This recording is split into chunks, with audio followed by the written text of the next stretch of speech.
Hello, everyone. Welcome to Everything Arsenal. Now, the injury has happened. We can't turn to the transfer market now. There's nothing we can do about that. We have to focus on the team that we have. We have to use the team that we have and get through the fixtures that are coming up. Next up, it's Tottenham away, and then it's Atalanta away, and then it's Man City away. And then after that, it gets a little bit easier. I mean, if you consider PSG at home easier and, Leicester at home and Southampton at home, it will be a little bit easier, though. After we face Man City, it will be a little bit easier. And then at that time, maybe you can afford to have this particular player. You wouldn't really feel the heart of missing Odegaard. Whichever way, though, we are going to miss Odegaard. The injury has happened. We still don't know how long he's going to be out for. But in this video, we're going to just, imagine he's out for 1 month, 2 months. What are we going to do? Hopefully, it's nothing longer than that, because we'd be in a bit of trouble. But I've come up with 4 solutions that we can do, 4 alternatives to Martin Odegaard. To be honest, let me say this from the beginning.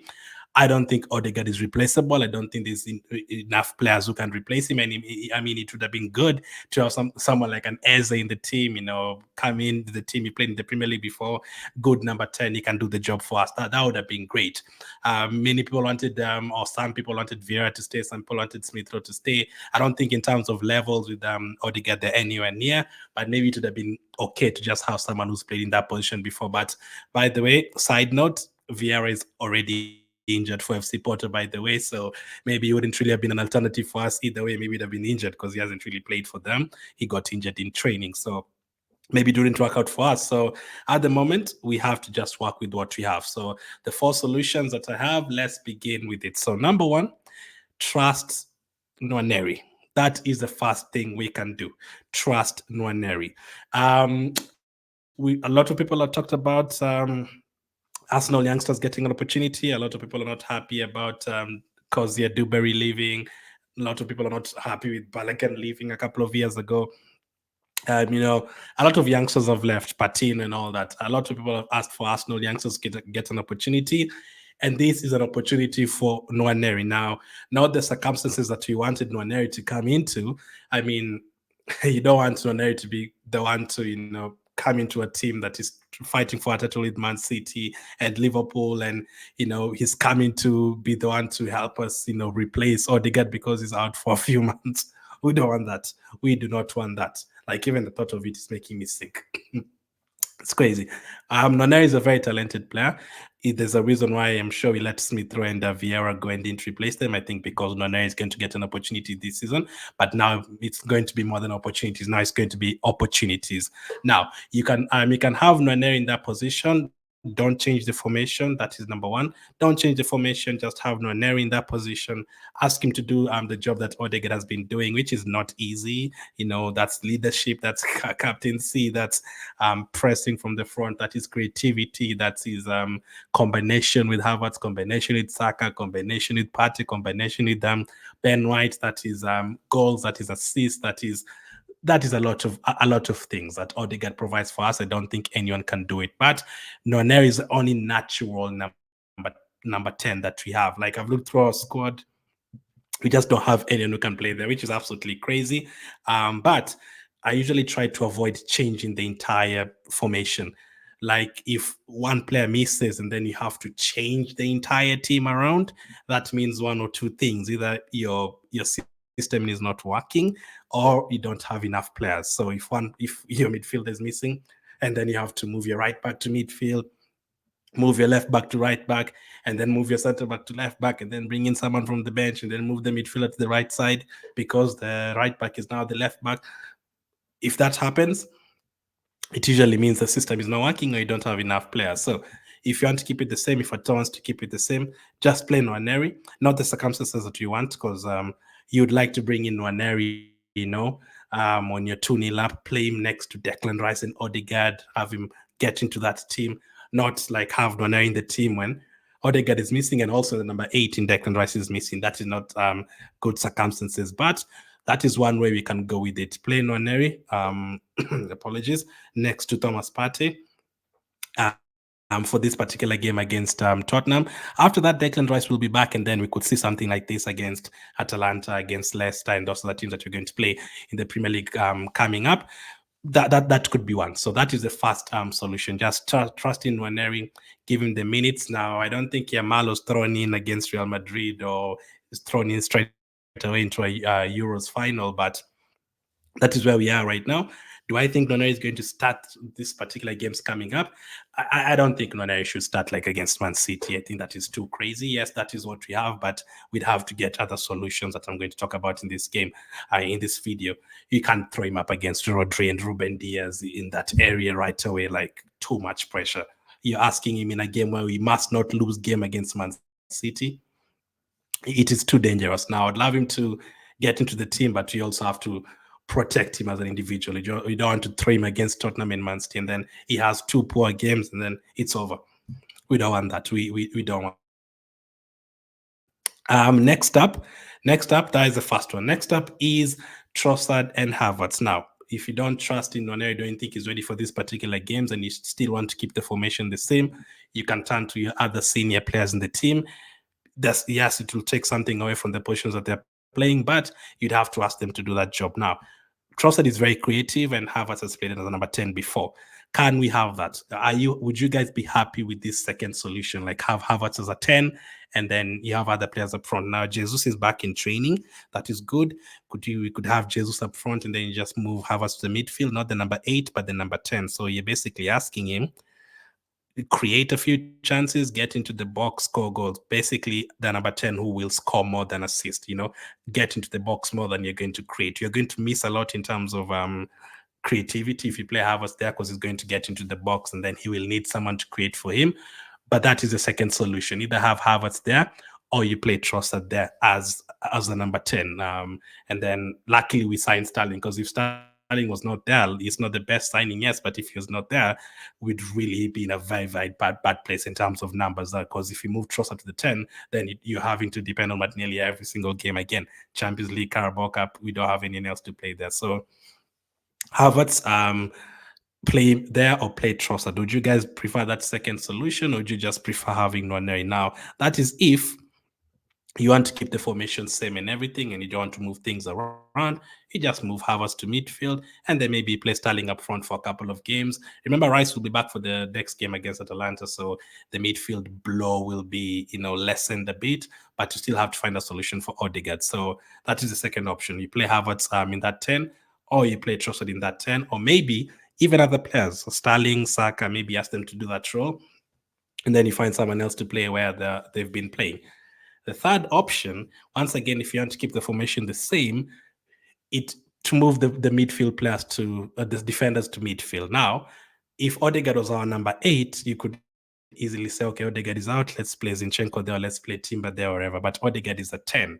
So unless we're moving Rice to the 10, which I don't think is possible, or Rice is very important to the 8. So Zinchenko plays in midfield for Ukraine and is very creative. Could you ask him to, for this one game, 2 games against Atalanta and against Tottenham, players are number 10? That would be absolutely crazy. Right away, the Zinchenko plays on number 10.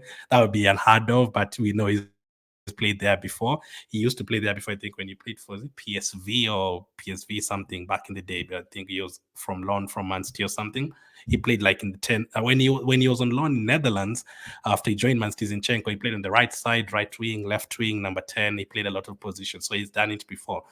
But you still need to press and all that. Creative-wise, I think Zinchenko can pick out a pass, a through pass, and all that. So in terms of creativity, it's closer to Odegaard. But in terms of all the other stuff like pressing, I don't know how much is going to fit. So you can throw in Zinchenko or Timber or Calafiori to midfield.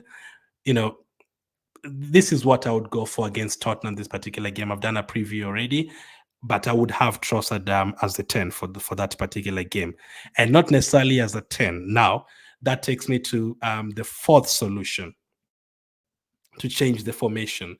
Now, you could have it like that, Trossard as a 10, but not necessarily as a 10. You'll need to change the formation. Now, there's 2 formations you can change that to. You can change that to a 4-4-2. So this one that I'm showing you right now with Timber, Partey, and Trossard, you could have it like this instead, and all of a sudden it looks kind of better. Because last season when he played Tottenham, we didn't really dominate the ball and stuff. He counter-attacked with the Saka goal and he scored from a set piece. So you just really ask Partey and Timber. And yes, I would play Timber in midfield against Tottenham. You ask Timber and Partey Now this video, you might be watching this video after the Tottenham game, which is absolutely fine. At the time of recording, we don't know how long Odegaard is going to be out for.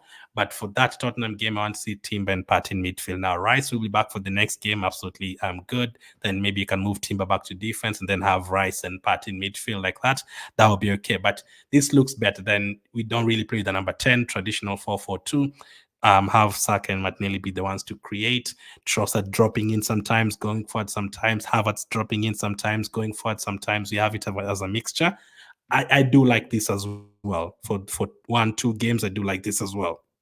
Havertz, Trossard rotating, dropping a bit, going forward, dropping a bit, going forward, more like a 4-4-2.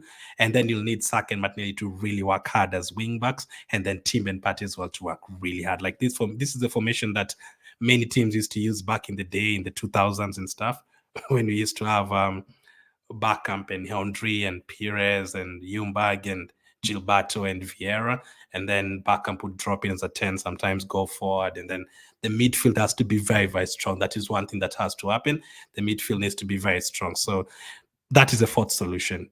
Have Timber, have Partey in that midfield, and then have us and Trossard basically as a front two. You don't really play with the number 10, and then that could also be anyone else. You could have Sterling there instead of Trossard, maybe Trossard on the left side instead of Martinelli. If Jesus is there, maybe have both Jesus and Havertz up front. Like there's a different ways you can go with that, but the idea is a 4-4-2. The other formation you can change it to is a 3-4-3. So you have a back three. That is what I thought we were going to play with if we were going to sign a striker, but we didn't. So you have Gabriel, Saliba, and Ben White as the defenders, and then you have 4 players in front of them. So Partey and Rice, that is after the Tottenham game, Timber or someone else before the Tottenham game, for the Tottenham game. But after that, he will be back. No worries about that. After that, Declan Rice will be back, and then our midfield will be slightly better. I mean, this is what we're supposed to have, but we can't have it, and Mourinho will be out for some time as well.